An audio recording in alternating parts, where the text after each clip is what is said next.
Damir Sagoli/Reuters. President Donald Trump has announced the results of a review into Chinese investment in U.S. tech companies.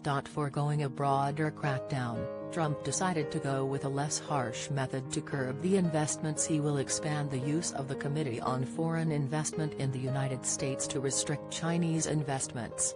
U.S. stock futures surged on the news.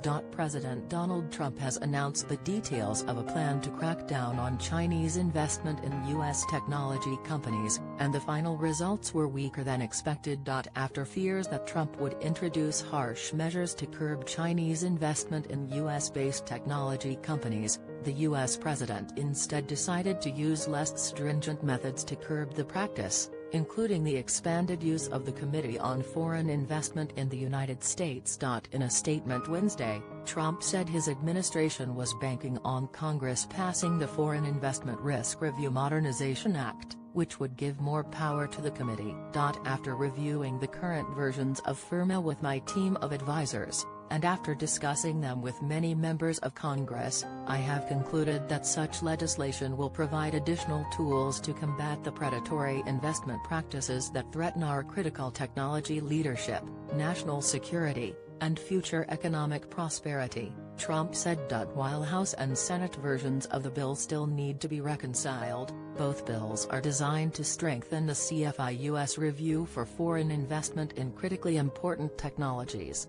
Additionally, the House bill includes a proposal that would apply a more stringent review process for investments from a handful of countries, including China, North Korea, Iran, Russia, and Venezuela. While Wednesday's statement from the president does not explicitly mention China, reports indicated that Trump was considering much harsher measures to specifically block Chinese investment as part of the ongoing fight over Chinese theft of American intellectual property.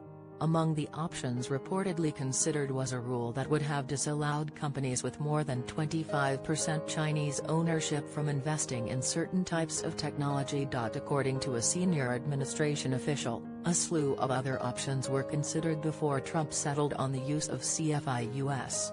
The decision may signal a de-escalation in the U.S.-China trade conflict after a series of tariffs and tariff threats by the two countries. By opting for the expanded use of CFI-US instead of new controls on Chinese investment, Trump appears to be trying to ease the tensions between the two sides slightly. Trump's choice of the less severe option also is a win for the administration's free trade advocates, such as Treasury Secretary Steven Mnuchin and the National Economic Council Director, Larry Kudlow, over the more protectionist faction of the administration, headed by the trade advisor Peter Navarro and U.S. Trade Representative Robert Lighthizer. The decision also drew the ire of some of the more China-skeptic members of Congress, such as GOP Senator Marco Rubio. If in fact President Trump is now backtracking on tough limits on Chinese investment, it is a very big mistake, Rubio tweeted early Wednesday. #China is strategically buying up U.S. companies specializing in cutting-edge technology.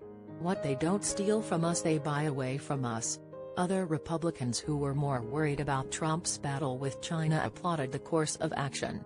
I welcome the president's tough action to prevent any country from stealing our vital technology through investing in or acquiring U.S. companies, Representative Kevin Brady, the House Ways and Means Committee chair, said in a statement. To address these threats, the House and the Senate each have passed legislation to comprehensively revamp our CFI-US process. I'm glad that the president will be using